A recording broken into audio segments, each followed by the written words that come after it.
Au sommaire du journal, une actualité judiciaire très fournie. À Fatick, 5 policiers jugés pour la mort d'un conducteur de Jakarta. Pour coups et blessures et a entraîné la mort sans intention de la donner. À Dakar, le tribunal a vidé l'affaire de diffamation opposant Pierre Goudiaby, Atepa et Abindour. Agression contre Guy Marius Sagna hier à Nianing. Les organisations de défense des droits de l'homme réclament justice pour l'activiste. À suivre notre dossier sur les litiges fonciers récurrents au Sénégal.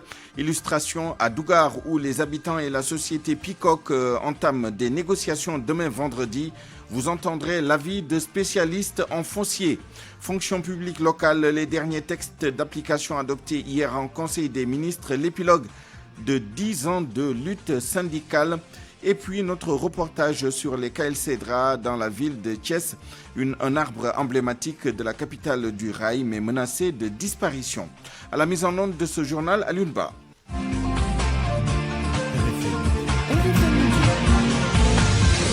Souleymane Niang. On commence donc avec cette affaire de la mort du jeune Lamine Koïta à Fatick. Le verdict est tombé. Les 5 policiers incriminés ont été condamnés à 2 ans de prison, dont 6 mois fermes. Ils ont été reconnus coupables de coups et blessures et ont entraîné la mort sans intention de la donner. Aminata Goudiaby.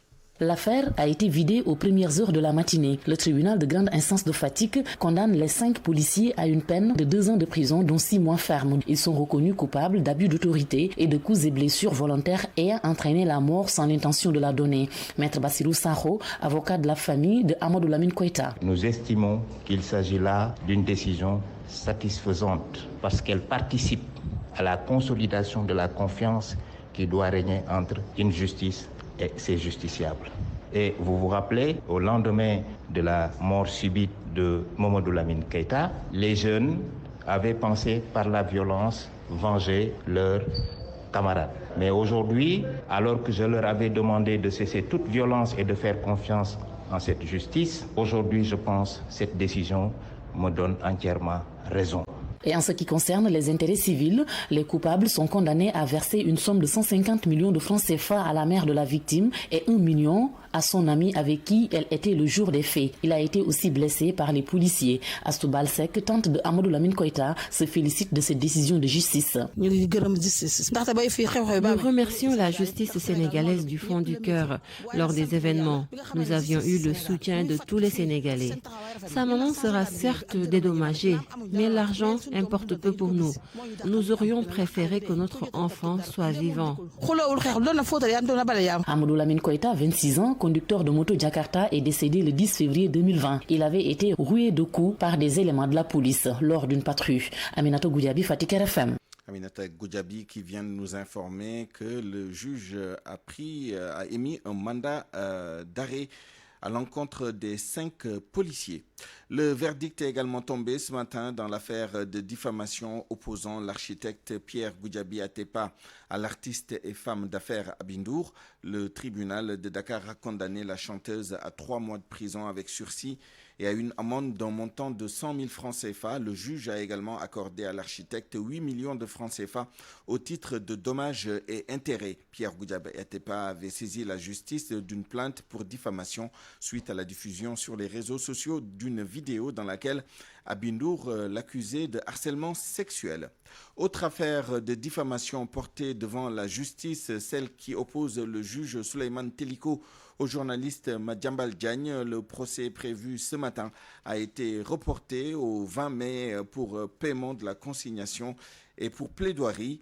Le magistrat avait porté plainte contre Madiambal Diagne après des propos tenus par le journaliste au cours de l'émission au grand jury. RFM, la radio de toute l'actualité.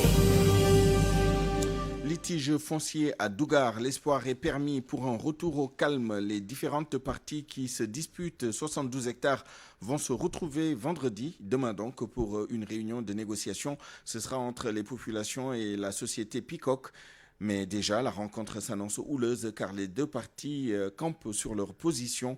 Aucune partie ne veut faire de concessions, nous dit notre correspondant dans la zone, Abdou Diouf Diagne. La raison va-t-elle finalement prévaloir à Dougar? Tout porte à le croire avec cette porte de discussion qui s'ouvre entre les parties prenantes. En effet, une réunion est prévue ce vendredi dans l'après-midi à la préfecture de Rufisque. Un bémol cependant, notre source nous renseigne que la DESCOS refuse de céder face à la pression des populations.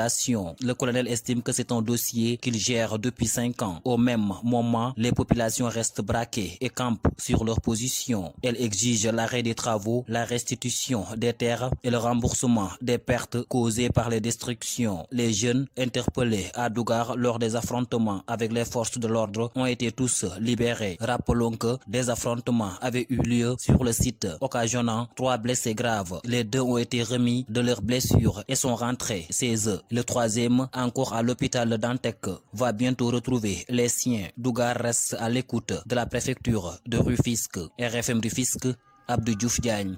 Dans ce midi focus sur les litiges fonciers au Sénégal, vous l'aurez constaté, les maires sont souvent au banc des accusés coupables de brader le foncier. Nous avons demandé à des experts ce qu'ils en pensent.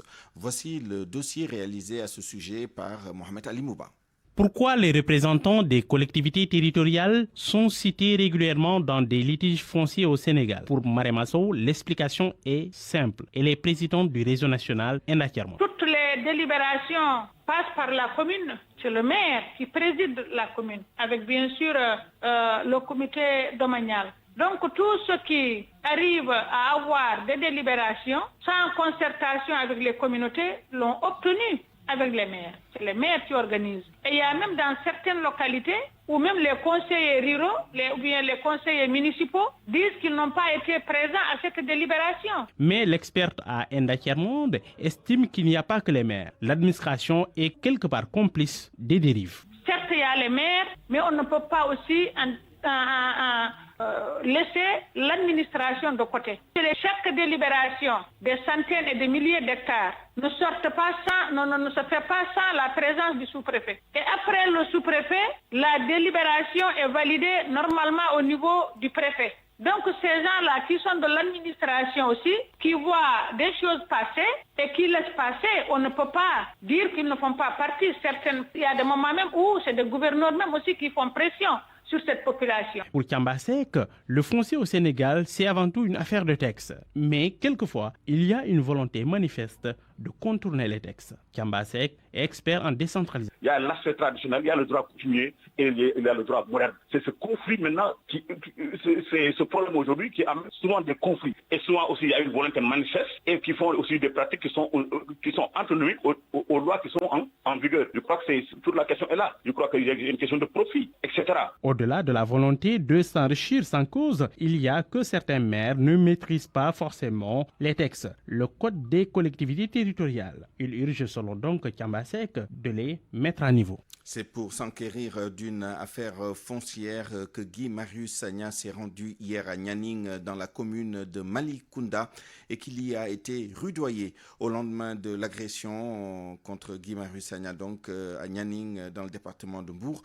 Les droits de l'homiste et les lanceurs d'alerte montent au créneau pour réclamer justice.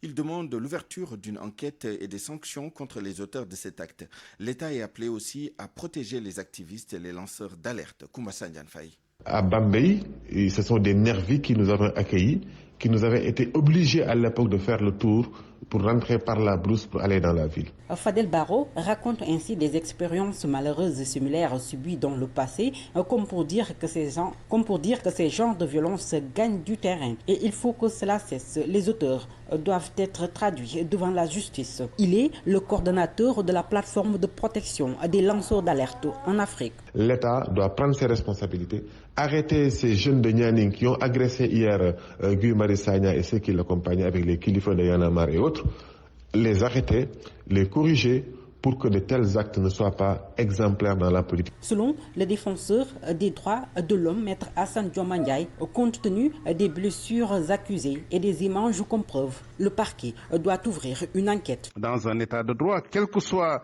les reproches qu'on puisse faire à un activiste ou à une personne, on ne peut pas se faire justice soi-même. Je pense que compte tenu des blessures qui ont été accusées et qui résultent même des images, je pense que le parquet doit ouvrir une enquête, une information sans tarder. Dans un état de droit, la liberté d'expression, d'opinion, le droit à la différence sont tous des droits garantis. Ainsi, le droit de l'homme souhaite l'instauration d'une loi pour la protection des lanceurs d'alerte. La liberté d'expression, la liberté d'opinion, le droit à l'expression et à la différence sont des droits garantis. Donc, on ne peut pas, sous le prétexte de s'opposer à la circulation de l'information ou en tout cas de nébulosité quelconque, agir de la sorte. Donc nous appelons tous à la raison, à la sérénité et nous appelons surtout à une loi pour la protection des lanceurs d'alerte, des influenceurs qui auront de plus en plus un rôle extrêmement important dans le... Fadel Barro, lui, signale que la jeunesse doit comprendre ceci. Il faut qu'ils comprennent que la violence ne peut pas être un chemin en politique. Ça ne vous conduit qu'en prison. RFM, l'info, c'est ici. L'info, c'est ici. Hier, en Conseil des ministres, les derniers décrets qui restaient pour que la loi sur la fonction publique locale prenne forme ont été adoptés. Une grande victoire pour les syndicalistes qui ont porté le combat depuis 10 ans. Ces projets de loi vont changer beaucoup de choses dans le fonctionnement des collectivités territoriales. Ces fonctionnaires pourront prétendre à un plan de carrière et à une mobilité professionnelle. Anna Rocha. C'est une bataille de longue haleine que les syndicalistes viennent de remporter. 10 ans exactement qu'ils attendaient ces décrets. C'est une grande victoire selon le secrétaire général de la FGTS, Sidi Ndiaye, par ailleurs coordonnateur de l'intersyndicale des travailleurs des collectivités territoriales. C'est vrai qu'il y avait une quarantaine de décrets dans le pipeline, mais ces 2 décrets étaient extrêmement importants pour nous, pour vraiment d'abord régler la question de l'intégration des agents qui avaient des problèmes de diplôme, puisque le décret 666-2011 a été modifié. Ça va nous permettre de prendre en compte tous les diplômes, n'est-ce pas, de l'enseignement supérieur. L'adoption du projet de décret relatif au statut particulier des fonctionnaires de l'administration générale des collectivités territoriales va changer énormément de choses, nous dit Adama Gueye, expert en décentralisation. À partir de maintenant, les agents des collectivités locales peuvent avoir un plan de carrière bien déterminé. Ça règle aussi un autre problème. Les agents des collectivités locales aujourd'hui peuvent changer de lieu de travail. Il y en a qui sont recrutés au niveau de Dakar, qui voudraient bien servir un jour à Louga, à Saint-Louis, ailleurs. Ce n'était pas possible. Il fallait faire vraiment une demande de changement d'employeur pour pouvoir partir. L'ancien président de l'amicale des secrétaires généraux des collectivités locales créée dans les années 90 ajoute que la création d'un centre national de la fonction publique va surtout permettre d'assurer un service de qualité aux citoyens. Quand on aura créé un centre de formation des agents des collectivités locales, mais ce sera l'occasion d'avoir une administration territoriale, locale, vraiment viable. Tous les secteurs généraux ou secteurs municipaux de mairie que vous rencontrez, ils ne sont pas spécialistes de la décentralisation. Et ça se sent dans leur travail. Anne Gassem, qui avait déposé un préavis de grève le mois dernier, va se réunir pour décider de la conduite à suivre. Car même si les décrets sont sortis, il reste encore la mise en œuvre. Autre conséquence des décisions prises hier en Conseil des ministres, le syndicat autonome des techniciens supérieurs en santé a finalement décidé de surseoir à son mot d'ordre de grève de 48 heures qui devait démarrer aujourd'hui. Cette décision fait suite à l'adoption hier en Conseil des ministres du projet de décret portant sur l'ENDSS, l'École nationale de développement social et sanitaire. Ce texte va entraîner entre autres le reclassement des techniciens supérieurs en santé dans la hiérarchie A2. Ce qui était la principale revendication de ces syndicalistes. Écoutons Farba Ndiaye, le secrétaire général du SATSUS, au téléphone avec El Hadj Ndiogou Diène. On se félicite de la sortie de ce décret, qui est un décret transversal, comme vous l'avez dit, qui redéfinit certains aspects au niveau de l'ENDSS, qui vise effectivement à instaurer définitivement le CNLMD, mais par ailleurs aussi règle le problème du reclassement des techniciens supérieurs de santé, qui est une vieille revendication, donc un corps qui a été oublié dans la réforme et depuis 2012. Donc vraiment, on se félicite de la signature de ce décret. C'est une étape, et il y a d'autres étapes, parce qu'en fin de décret, on dit qu'en fait les modalités d'application sont laissées à l'arrêté ministériel. Donc il fallait d'abord créer ce cadre juridique par ce décret. Ensuite va s'en suivre l'arrêté du ministre Et il y a également une formation qui est prévue pour combler un gap afin de permettre aux techniciens supérieurs d'être reclassés au niveau de l'hiérarchie A2 parce qu'ils ont été jusque-là à l'hiérarchie B2. Hier, nous sommes réunis dans nos instances, nuitamment, et nous avons fini par lever le mot d'ordre parce que quand même, nous savons le mal que ça fait quand les techniciens supérieurs sont en grève. Il est évident qu'il y a des souffrances du côté en tout cas de la population, mais on n'avait pas autre mesure. Maintenant, vraiment, c'est pourquoi dès que on a été saisi officiellement que le décret a été signé, on n'a pas attendu, on a demandé de lever le mot d'ordre et continuer maintenant de travailler avec notre ministère pour le reste des étapes qui restent, qui sont des étapes capitales, parce que si ce n'est pas réglé par là, on est obligé de revenir effectivement sur notre plan d'action. Parlons à présent des attachés en marché public. Ils réclament leur insertion dans la fonction publique. Ces diplômés qui veillent à la transparence dans les commandes publiques attendent leur recrutement depuis 3 ans. Ces attachés en marché public qui étaient en conférence de presse ce matin menacent de passer à la vitesse supérieure si leur problème n'est pas réglé. Compte rendu, Famadion. Au total, ils sont 349 récipiendaires, une cinquantaine d'entre eux regroupés devant les locaux de l'Office national de formation professionnelle qui, sous la tutelle de l'État du Sénégal, avait organisé la formation pour plus de transparence dans les passations de marché et de la commande publique. 3 ans après, toujours rien. Baypat Mboup est le coordonnateur du collectif des attachés en marché public. Pourquoi l'État reste-t-il insensible à notre situation? Pourquoi l'État ne nous insère pas dans les différentes autorités contractantes, d'autant plus que le manque considérable de personnel qualifié se fait remarquer à chaque fois qu'il y a audit de l'ARMP. Nos revendications tournent autour de 3 points. L'insertion des récipiendaires dans la fonction publique, l'organisation des examens pour les candidats des autres raisons et l'organisation des rattrapages pour les recalés. Ce face-à-face avec les journalistes, un premier pas posé par le collectif qui demeure motivé.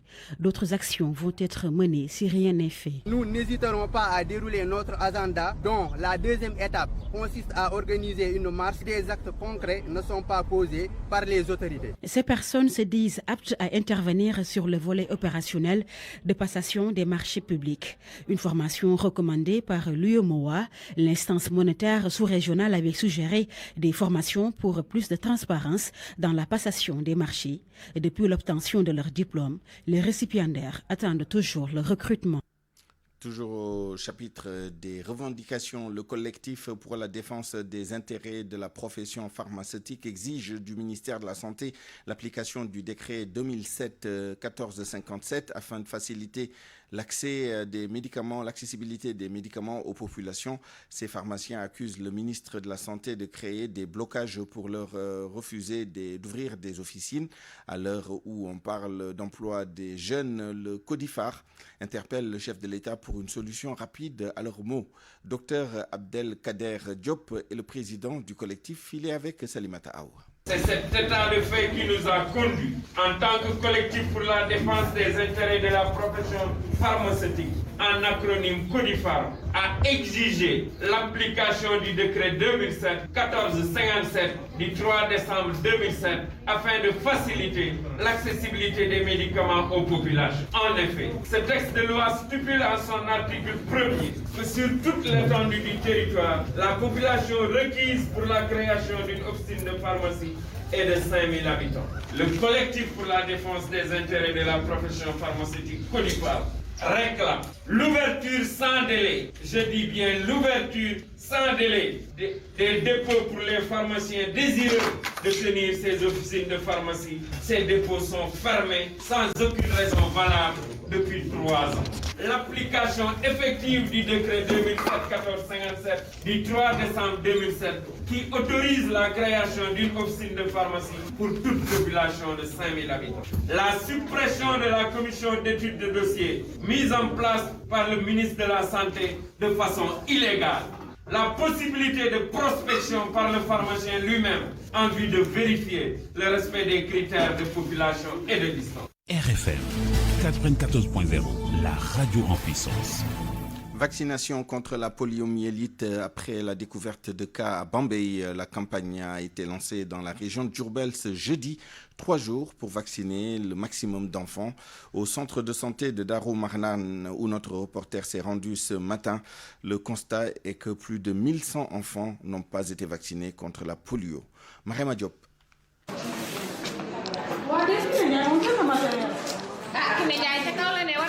Dans la cour du centre de santé de Darou Marnane, les équipes se préparent pour rejoindre les points destinés à la vaccination contre la polio. L'ambulance du centre de santé et d'autres véhicules affectés ralentissent devant le hall pour convoyer le matériel.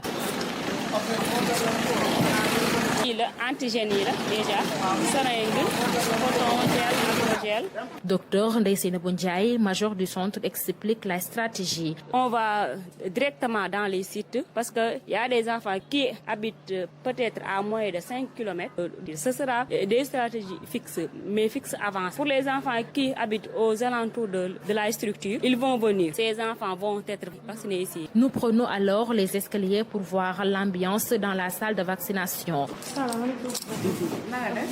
Sur place, une dizaine de femmes attendent leur tour. Parmi elles, il n'y a pas encore de patiente pour la polio. Mère Kiné est la responsable des PV, programme élargi de vaccination. Je pense que c'est à cause du Ramadan que les femmes ont accusé ce retard. Je suis actuellement dans la vaccination normale. Si elles viennent, je vais les recevoir en même temps. Au centre de santé de Darou Marnane, 1102 enfants ont raté leur vaccin contre la poliomyélite, ce que la structure devrait rattraper selon le major. Ce sont les enfants qui ont raté la VPI, vaccin contre la poliomyélite. Ce sont ces enfants-là qu'on doit rechercher et vacciner. Mais pas tous les ans. Cette campagne de vaccination entamée aujourd'hui va durer 3 jours. Marema Diop, Touba, RFM. Hôpital Magatlo de Linguère, un lot d'équipements livrés pour la réfection de l'unité de néonatologie après l'incendie qui a coûté la vie à 4 bébés. Pour le directeur des équipements et de la maintenance au ministère de la Santé. C'est une commande qui a été faite bien avant cet accident et elle était destinée à plusieurs structures du pays. Ahmad Diouf, joint par Awambay. Il s'agit des couveuses fixes, mais également nous avons pensé en tout cas à des stratégies avancées. Nous avons livré également les couveuses de transport qui permettront en tout cas même de prendre les malades d'autres structures et de les amener à Louga. Si ces équipements, nous avons également les tables de réanimation néonatale, les tables chauffantes. On ne s'est pas limité seulement à ce niveau. Il y a également les équipements de surveillance. En somme, c'est une unité de néonatologie complète qui a été en tout cas rééquipée pour permettre le démarrage des activités de ce service néphrologique. Et comme Linguère, d'autres hôpitaux, d'autres centres de santé vont bénéficier de ce type d'équipement. Mais pour le cas de Linguère, l'hôpital Maguello, est-ce que c'est pas un peu le médecin après la mort parce que l'hôpital avait besoin avant cet incendie de ce matériel? Ce n'est pas le médecin après la mort. Je vous ai dit que c'est une planification très bien maîtrisée. Les équipements, on ne les a pas achetés à la boutique. Donc ça a été commandé, ça a fait un délai de livraison et c'est arrivé. Malheureusement, ça a coïncidé avec cet incident. L'hôpital Maguetlo est inscrit dans ces équipements. Et il a reçu d'autres équipements. Le service des urgences est en train d'être équipé également. Le service de l'imagerie. Une table neuve est attendue dans les jours à venir. Toutes les procédures sont terminées. Donc c'est une planification globale pour l'ensemble des structures sanitaires du ministère de la Santé et de l'Action sociale. En mode politique, avant de refermer cette première partie de cette édition, après avoir déposé le rapport au provisoire il y a 2-3 jours, les experts en charge de l'audit du fichier électoral remettent la version finale aujourd'hui ou demain. Prétexte pour nous, pour ce commentaire signé Binta Diallo sur la récurrence des audits du fichier électoral au Sénégal. Voilà que le débat sur la fiabilité ou non du fichier électoral ressurgit au Sénégal. Les auditeurs internationaux chargés de passer au crible le fichier ont vu leurs travaux finaux rejetés par l'opposition. Cette dernière refuse d'entendre que le fichier est fiable. Résultat des courses, l'on aura encore bûché 120 jours durant pour rien. Tout ça, pour ça, serait-on tenté de dire. Et dire que Macky Sall aurait pu nous éviter cette polémique stérile s'il avait permis à son opposition d'accéder directement notamment au fichier électoral. Wade l'avait refusé à son opposition et son successeur bis repetita. Au nom de quoi d'ailleurs l'accès aux informations électorales devrait être privé ou top secret. Dire non systématiquement entretient le flou. Du coup, à moins que le ministre de l'Intérieur ait quelque chose à cacher. N'est-ce pas que ce même Wade avait rejeté l'audit du fichier déclaré à 98% de fiabilité par les experts internationaux en 2019, ce qui veut dire donc que l'audit du fichier électoral généralement réclamé par les opposants au régime politique et avec des experts internationaux, s'il vous plaît, n'aboutissent qu'à des recommandations. L'on prend nécessairement les précédentes et l'on reformule. Les résultats d'audit du fichier électoral qui ne font pas l'objet de consensus auraient pu être simplifiés si le Sénégal s'était doté d'un état civil fiable et une autonomisation des procédures judiciaires. Le pouvoir, s'il a bien sûr volonté de jouer carte sur table, la carte de la transparence, le Conseil constitutionnel a refusé, faut-il le souligner, de mettre à disposition des auditeurs son logiciel. Absence de clarté aussi. L'opposition, elle aussi, ne peut pas continuer à vouloir une chose et son contraire, choisir de participer à des élections sur la base d'un fichier non transparent selon elle et tout sauf de la constance. C'est juste une farce de mauvais goût. Faut-il le rappeler, en 2007, l'opposition avait boycotté les élections législatives. Le fichier électoral était encore au cœur des récriminations. RFM. L'actualité internationale. Avec vous, Georges Détié-Diop, bonjour. Bonjour, Souleymane Niang. Au Niger, les attaques contre l'armée se multiplient. Au moins 15 soldats ont été tués et 4 autres blessés dans une attaque terroriste mardi dans la région de Tillabéri, proche du Mali, ce qui porte à 31 le nombre de militaires morts en 4 jours dans des attaques. Selon un communiqué du gouvernement, 3 véhicules ont été détruits. Le gouvernement précise que côté ennemi, plusieurs terroristes ont été neutralisés et du matériel détruit. Au Nigeria, les étudiants kidnappés en mars dernier sont libres. Ils sont au total 39. Ces étudiants avaient été enlevés le 11 mars dernier dans leur université du nord-ouest du pays, dans la ville de Kaduna. Le président Muhammadu Buhari s'est félicité de cette issue et a remercié les acteurs ayant contribué à leur libération. Les autorités nient avoir payé la moindre rançon.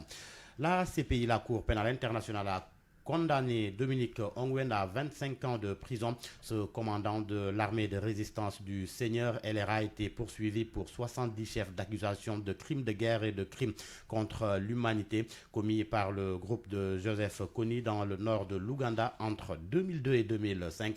Dominique Ongwen est reconnu coupable pour 61 chefs d'accusation retenus contre lui par la Cour pénale internationale qui a rendu son verdict ce matin. En Centrafrique, le nouveau bureau de l'Assemblée nationale installé ce jeudi. C'est après l'élection hier du président de l'Assemblée nationale. Simplice Mathieu Sarandi a été porté à la tête de l'institution parlementaire.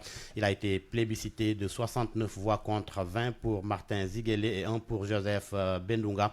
L'élection s'est déroulée en l'absence d'une cinquantaine de députés non encore élus. L'Afrique du Sud, pour terminer, l'ANC a suspendu son secrétaire général, Elias Ace Magchoul. Il est accusé de corruption. Sa suspension a pris effet lundi et court jusqu'à l'aboutissement de son procès.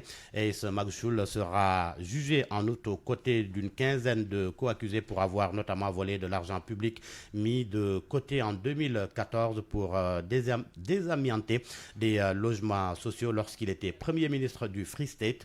Les travaux n'ont jamais eu lieu et les enquêteurs estiment que l'équivalent de près de 10 millions d'euros ont été empochés. Merci Georges Détié-Diop, 12h28. RFM Sport.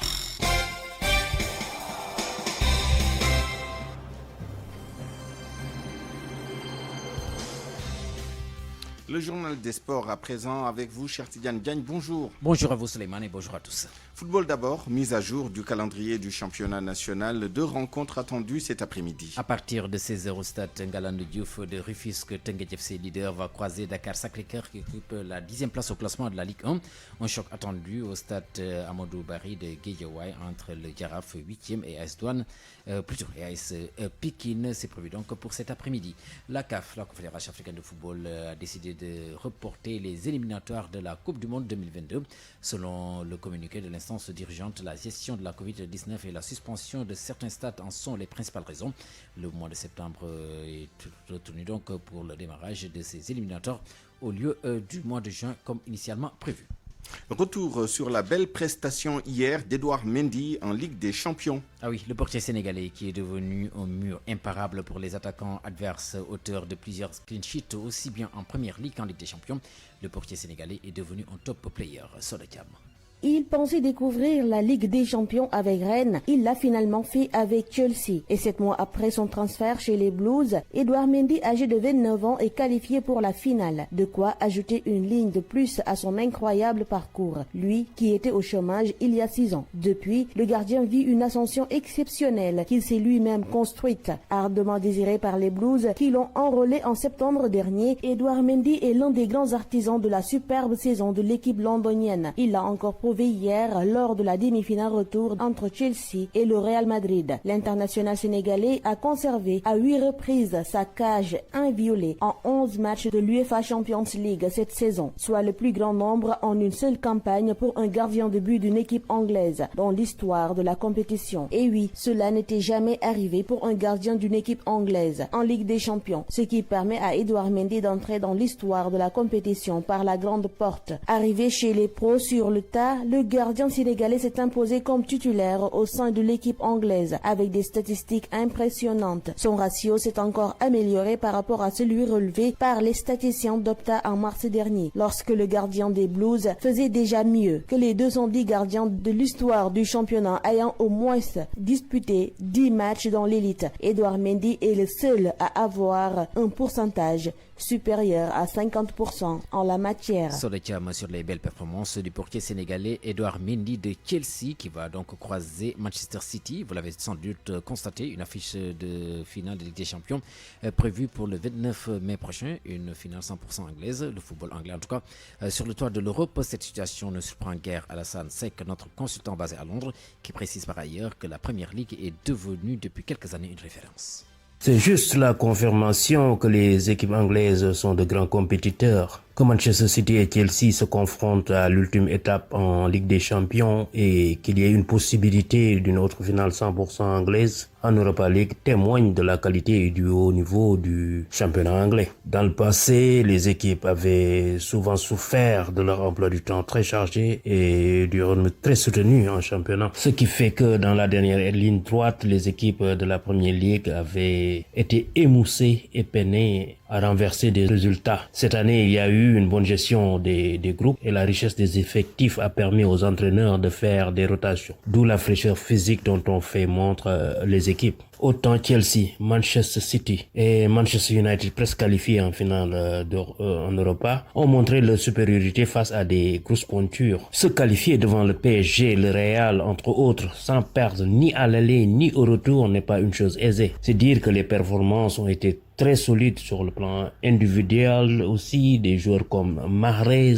Edouard Mendy, Kevin De Bruyne, Vermaelen, N'Golo Kanté ont fait la satisfaction des entraîneurs. Ces entraîneurs, notamment Pep et Thomas Tuchel, deux grands tacticiens, sont encore une autre raison de cette suprématie anglaise. Après Tottenham-Liverpool il y a 2 ans, l'affiche Chelsea-City et probablement United-Arsenal en Europa, on peut dire sans risque de se tromper que les équipes anglaises sont d'un cran au-dessus des autres.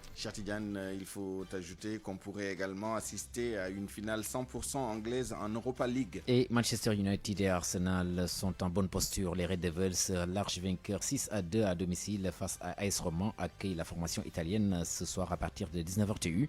Mission beaucoup moins aisée plutôt, l'équipe des Gunners qui vont accueillir Villarreal à l'aller 2-1. Pour le marin jaune espagnol, un but suffirait au bonheur de l'équipe d'Arsenal, mais il ne faut surtout pas en prendre ce soir. Merci, cher Tidiane Diagne. Merci à vous, Suleiman. RFM, reportage. Le calcédra en voie de disparition à Thiès. Cet arbre mythique, emblématique, est abattu à tout va, ce que dénoncent des Thiessois. Le commandant des eaux et forêts de la Cité du Rail sur la question évoque le vieillissement de ces arbres, ce qui pourrait constituer un danger pour la population. Cheikh Anta Diop. Le caïcédra, cet arbre mythique et emblématique qui faisait la fierté des Thiessois, est en voie de disparition. Salut Ndiaye, y en a marre de Thiès. Les caïcédras, qui font quand même l'identité de la ville de Thiès, depuis plus de 2 siècles, tombent un à un.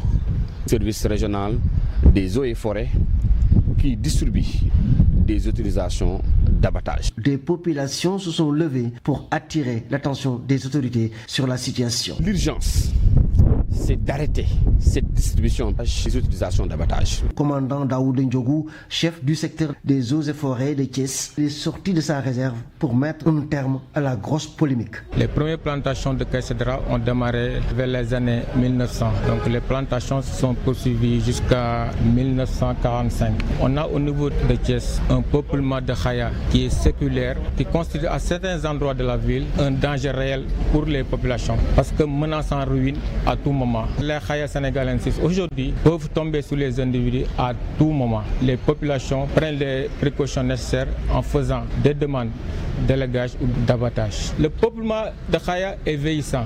Un peuplement vieillissant, l'urgence donc est de reconstituer ce peuplement. C'est un programme axé sur la production de 40 000 arbres. Une mise en œuvre qui va se faire en synergie avec les collectivités territoriales, les mouvements de jeunesse et l'ensemble des populations de Thiès. RFM Thiès, Cheikh Anta Diop. RFM, la presse du jour. Le travail et l'esprit d'équipe, voilà ce qui compte chez Beko. Être à l'écoute de vos préoccupations et vous offrir des solutions intelligentes, novatrices, qui vous simplifient la vie, voilà la clé du succès de Beko qui a persuadé 447 millions de foyers à nous faire confiance. Beko, numéro 1 de l'électroménager en Europe, partenaire de votre quotidien. Jusqu'au 15 mai 2021, profitez de la super promo Ramadan de Electronicorp pour acheter des équipements Beko avec une remise exceptionnelle. Electronicorp, partenaire des grandes marques. Beko vous offre votre revue de presse. La presse de ce jeudi 6 mai 2021, lue et commentée par Mohamed Ali Mouba. Bonjour. Drame à l'unité de néonatologie de l'hôpital de Linguère, information judiciaire ouverte. Et le moins que l'on puisse dire, c'est que le procureur de la République ne vise pas X. Son réquisitoire est clair. Le maître des poursuites vise l'ex-DG de l'hôpital Abdou Sarr et compagnie, relève le journal Le Témoin. Il s'agit selon Sud Quotidien d'une infirmière chargée de la surveillance de la salle Khadisek et de la chef du service de pédiatrie de l'hôpital Fatsi.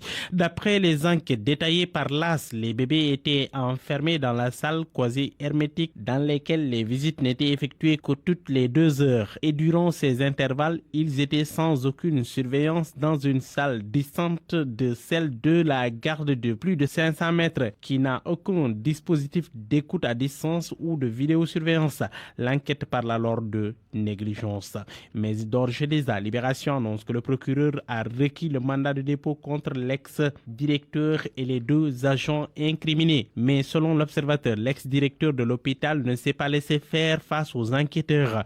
Abdou Sarr a mouillé Diouf Sarr, le ministre de la Santé et de l'Action sociale. Selon lui, depuis 2017, le ministre n'a affecté aucun agent à Linguère. Il affirme que le jour du drame, il se trouvait à Diourbel chez sa 2e épouse. Bonne nouvelle dans cette affaire, l'Observateur indique ce matin que l'unité de néonatologie a été rééquipée et elle a rouvert ses portes. Audit du fichier électoral, l'opposition rejette les conclusions des experts. Le sujet fait la une de toute la presse sénégalaise. A beaucoup de griefs soulevés pour asseoir les raisons de le refus de s'approprier les travaux des experts indépendants. Le FRN dit d'abord n'avoir pas obtenu de réponse sur la conformité des demandes de changement de lieu de vote au niveau national, représentant 8,5% des électeurs, soit plus de 500 000. Alors que selon toujours l'opposition, ces mêmes auditeurs demandent conformément à la loi la délivrance des certificats de résidence. Plus de 400 000 électeurs pointés encore par Decroix et compagnie, un logiciel introuvable et un fichier invisible. Pour tout cela et tant d'autres griefs, l'opposition affirme que le fichier ne permet pas d'organiser des élections équitables. Il ne reflète pas la démographie du pays, estime encore le Front national de résistance. Le FRN conteste les experts, titre alors le journal Le Quotidien. L'opposition brûle le rapport des experts supporters internationaux soutiennent Tribune non sans pointer ce qu'il appelle des entorses à la transparence des élections.